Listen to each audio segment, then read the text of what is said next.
Okay, how I get the pizza onto the dish. Now, this dish, made of cast iron, it's a very basic cast iron pizza dish, has been heating up in the oven since, well, normally about 30 minutes, but maybe slightly less right now. So it is piping hot. I mean, I can feel it through the glove.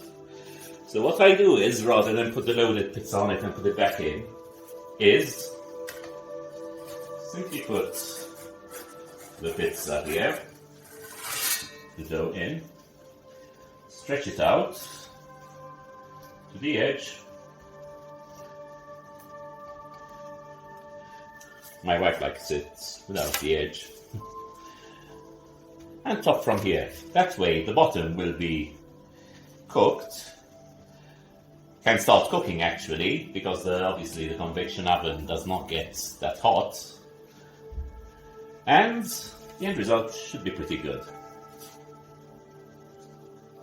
Okay, so now finish topping it, and as you can see, once it's been topped, the cheese already melted, it's already cooking underneath. I mean, this is pretty similar to the frying pan method, I suppose, but wait, so now we can put it in the convection oven.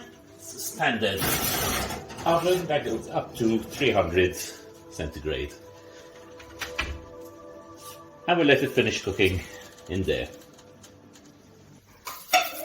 And this is how it comes out. As you can see, underneath it is very nicely done. And considering it's done in a convection oven, and maybe slightly overdone on top for my taste, but my wife likes it that way.